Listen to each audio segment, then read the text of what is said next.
తరుణి ఛానల్కు స్వాగతం సుస్వాగతం.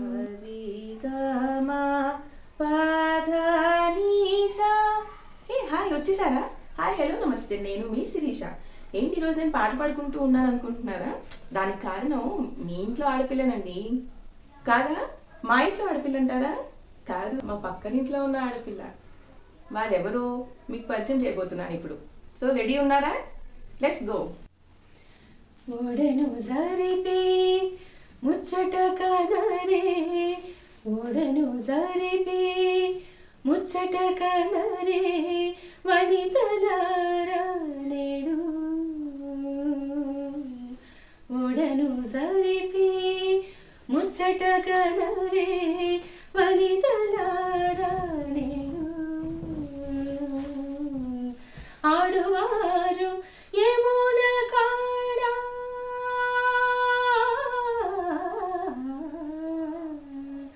ఆడువారు యమున కాడ, కృష్ణుని కోడి ఆడుచు పాడుచు అందరూ చూడగా, ఓడను జరిపి ముచ్చట కనరే. అసలు ఎంత బాగా పాడారండి. అసలు వీరికి పరిచయం అవసరం అంటారా? అసలు ఈ పరిచయమే అవసరం లేదు మీకు. కలవండి మా ఇంటి ఆడపిల్లని, మా లక్ష్మి గారు. నమస్తే, ఓకే, సో మీ గురించి చెప్తారా మాకు? నా పేరు లక్ష్మి, మాది ప్రకాశం జిల్లా, ఒంగోలు అండి. నేను పుట్టి పెరిగిందంతా ఒంగోలులోని. అక్కడ మా అమ్మమ్మ తాతయ్య వాళ్ళ దగ్గర పెరిగాను. అమ్మ నాన్న మేమందరము వాళ్ళకి దగ్గరగా ఉండేవాళ్ళం. అలానే నాన్నగారి కుటుంబం కూడా చాలా పెద్దది. మా పెదనాన్నలు, అన్నయ్యలు, అమ్మలు అంతా మేమందరం కలిసి దాదాపు 30 నుంచి 40 మంది దాకా ఫ్యామిలీ అండి. సో అందరి మధ్యలో అలా పెరిగాము. అక్కడే చాలా బాగుంది. అక్కడే మా ప్రపంచం. మరి మీరు అక్కడ పుట్టి పెరిగారు అంటున్నారు కదా, అక్కడ ఏమైనా చిన్న చిన్న గుర్తులు ఏమైనా ఉంటే మాతో షేర్ చేసుకుంటారా? గుర్తులు మీ చిన్ననాటి జ్ఞాపకాలు చాలా ఉన్నాయండి. చాలా మంది ఏదైనా ఒకటి చాలా ఫేవరెట్ ఏదైనా ఒకటి ఉండిపోతుంది కదండి, అట్లాంటివి ఏమైనా ఉంటే మాతో షేర్ చేసుకోండి. అక్కడ ఆంజనేయ స్వామి విగ్రహం ఒకటి ఉందండి, చాలా పెద్దది. So that is my favourite. నేను ఎక్కువ అక్కడికే వెళ్ళేదాన్ని. చదువుకునేటప్పుడు, చదివిన తర్వాత ఎక్కువ ఆయనకే ప్రే చేసేదాన్ని. సో అది నా one of the favourite spot. మరి ఇంత మధ్యలో, ఇంత హడావిడిలో మీరు సంగీతం ఎలా నేర్చుకున్నారు? ఎప్పుడు నేర్చుకున్నారు? సంగీతం నేను మొదలు పెట్టింది నా +2 అయిపోయిన తర్వాత. ఓ, చిన్నప్పుడు కాదనమాట. నేను ఇంకా మీరు ఫస్ట్ స్టాండర్డ్ నుంచే సంగీతంలో ఉన్నారనుకుంటున్నాను. లేదండి, చిన్నప్పటి నుంచి కాదు. ఓకే. చిన్నప్పటి నుంచి పాటలు పాడేదాన్ని. సో పాటలు పాడేదాన్ని అంటే కాంపిటీషన్స్కి వెళ్ళేదాన్ని, స్కూల్ ప్రోగ్రామ్స్ కానీ ఎక్కడైనా జరిగేటప్పుడు అలా వెళ్ళాను. తర్వాత అది మా అమ్మగారు అది గుర్తించి నాకు సంగీతం నేర్పిస్తే అది ఫ్యూచర్లో ఉపయోగపడుతుంది అనే ఉద్దేశంతో ఆమె నాకు +2 తర్వాత నుంచి నేర్పించడం మొదలుపెట్టారు. చాలా బాగుంది. మరి సో మీరు సంగీతం నేర్చుకునేటప్పుడు బయట ఎక్కడైనా పాడారా? అవునండి, బయట పాడాను, చాలా చోట్ల పాడాను. ఆనంద్ మంచి కాఫీ లాంటి మూవీ, ఆ టీమ్ తోటి మేము వెళ్ళినప్పుడు అక్కడ పాడాను. టీవీ ఛానల్స్లో వచ్చేసి పాడాలని ఉంది, మా టీవీలో పాడానండి. ఫస్ట్ ఎపిసోడ్స్ అప్పుడు బాలసుబ్రహ్మణ్యం గారిని కూడా కలిశాను. చాలా అదృష్టం అది ఆయన కలవడము. తర్వాత మళ్ళీ ఇలానే మ్యూజిక్ డైరెక్టర్స్ కీరవాణి గారు, ఇట్లా రాధాకృష్ణ గారు, వీళ్ళని కలిశాను. Teja TV, Gemini TV, Doordarshan, వీటన్నిటిలో కూడా నేను పాడానండి. నాకు ఎంతో ఇష్టం ఉండేది మూవీస్లో కూడా పాడాలి ఒక పాట. చాలా బాగుంది అసలు. అలా అనుకున్నాను. మరి మీరు బాలసుబ్రహ్మణ్యం గారిని, కీరవాణి గారిని కలిసారు కదా, సో వాళ్ళతో ఉన్న మీ అనుబంధం?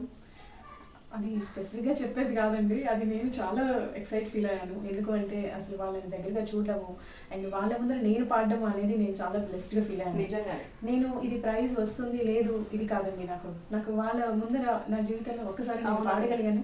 అది నాకు చాలా హ్యాపీ. అసలు అలాంటి లెజెండ్స్ ముందు మనం కరెక్ట్ వెళ్ళామంటే అదే అసలు ఒక పెద్ద అచీవ్మెంట్ కదా. అవును. భామా ఆర్ట్స్ అని చెప్పేసి కావల్లో ఎప్పుడు బాలసుబ్రహ్మణ్యం గారి పేరు మీద ఎప్పుడు ప్రోగ్రామ్స్ చేశాను. దాంట్లో పాడినప్పుడు కూడా నేను అప్పుడు నాకు ప్రైజ్ వచ్చినప్పుడు బాలసుబ్రహ్మణ్యం గారి చేతుల మీదుగానే నేను తీసుకున్నాను. సో అది చాలా నాకు ప్రౌడ్ మూమెంట్స్ అండి. అది కూడా కాకుండా మా గురువు గారు నేలబట్ల రంగనాయకుల స్వామి గారు, ఆయన మా పెద్దనాన్న గారే. సో ఆయన ద్వారా నాకు విజయవాడ ఆల్ ఇండియా రేడియో స్టేషన్లో కూడా లలిత సంగీతం పాటలు పాడడానికి అవకాశం వచ్చింది. చాలా బాగుంది. మరి అయితే మీరు ఇన్ని పాటలు పాడారు కదా, అందులో నుంచి ఏదైనా మంచి ఒక మీ ఫేవరెట్ సాంగ్ ఏదైనా మా కోసం పాడి వినిపిస్తారా? షూర్. పొంగిరా కన్నా మానస మలై పొంగిరా, ఆనంద మోహన వేణుగానమున లాపని కన్నా మానస మలై పొంగిరా, నీ నవరస మోహన వేణుగానమున అలై పొంగిరా. కన్నా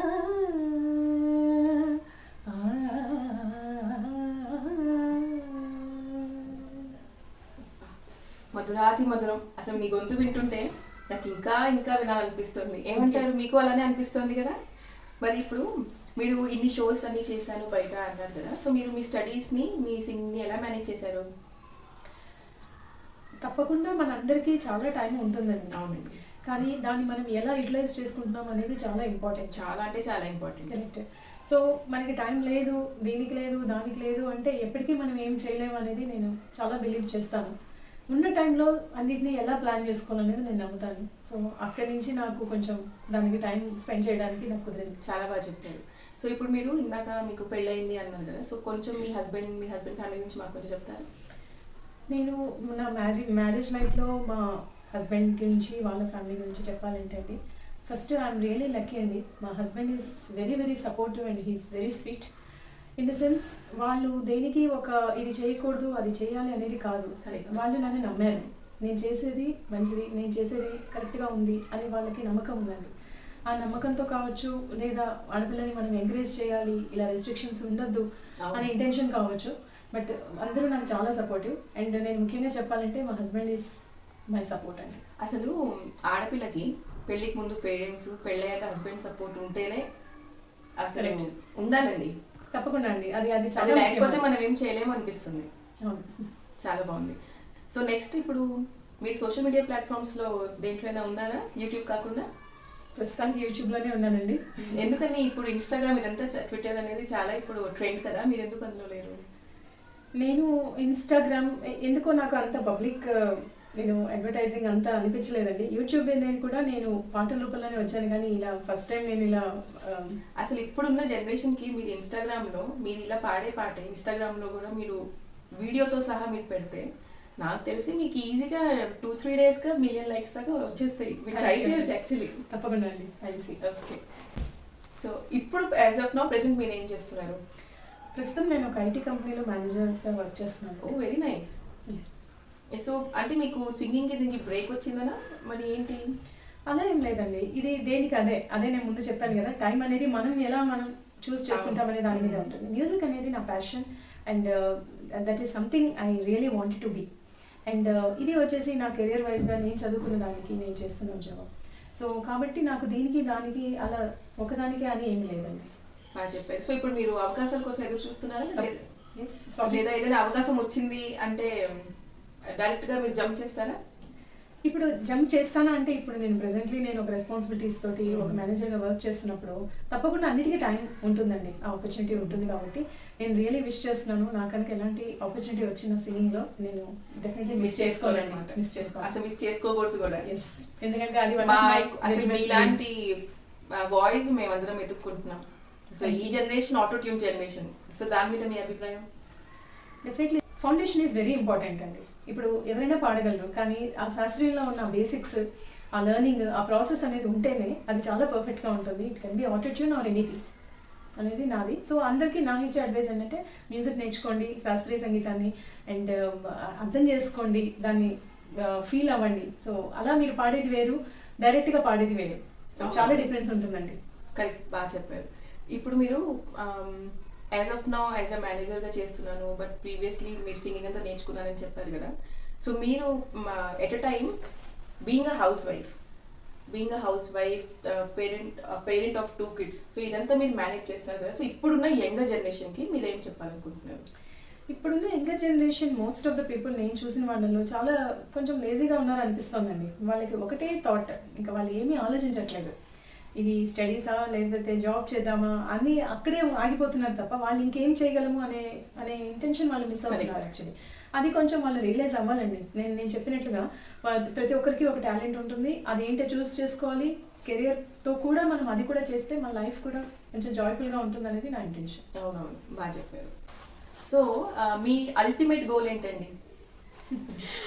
మంచి సింగర్ అవ్వాలండి. ఓకే, ఒకవేళ ఇప్పుడు మీకు మంచి ఛాన్స్ వచ్చిందంటే, so can you sing in different languages? తప్పకుండా అండి.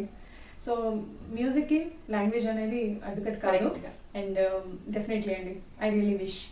Okay, all the very best అండి. సో ఇప్పుడు మనం లక్ష్మి గారి నోటి నుంచి విన్నాం.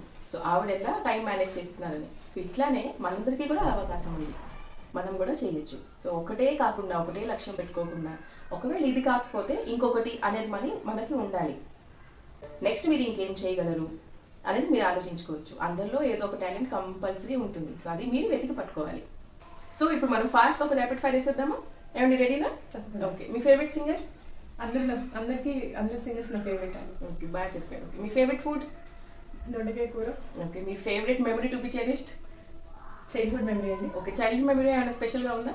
బాలసుబ్రహ్మణ్యం గారిని కలవడం నాకు చైల్డ్హుడ్ మెమరీ అండి. అసలు అది I never forget. చాలా లక్కీ మీరు. ఓకే, మీ ఇంట్లో మీరా మీ హస్బెండ్ ఎవరు dominating? We both are equal అనుకుంటున్నాను. అవునా? నిజం చెప్పండి. Some times. Okay. Than traditional వేరా వెస్టర్న్ వేరా? అల్ట్రా అండి. నాట్ లైక్ సిచ్యుయేషన్ బట్టి ఎలాగైనా పర్వాలేదు. బాగా చెప్పారు. ఓకే, ఇదండి చిన్నగా ఒక ర్యాపిడ్ ఫైర్ వేసేసాను. సో ఈ ర్యాపిడ్ ఫైర్ తర్వాత మరొక్కసారి ఒక మంచి పాట మా అందరి కోసం. తప్పకుండా అండి. రామ చక్కని సీతకి అరచేత గోరింట, ఇంత చక్కని చుక్కకి ఇంకెవరో మగోడంట. రామ చక్కని సీతకి ఉడుత వీపున వీలు విడిచిన పుడమి అల్లుడు రాముడి, ఎడమ చేతన శివుని విల్లును ఎత్తిన రాముడి, ఎత్తగలడ సీత జడను తాలి కట్టే వేళలు. రామ చక్కని సీతకి అరచేత గోరింట, ఇంత చక్కని చుక్కకి ఇంకెవరో మగోడంట. రామ చక్కని సీతకి. చాలా బాగుందండి. మీకు మరిన్ని అవకాశాలు రావాలని మనస్ఫూర్తిగా కోరుతూ thank you Shirisha. Thank you so much.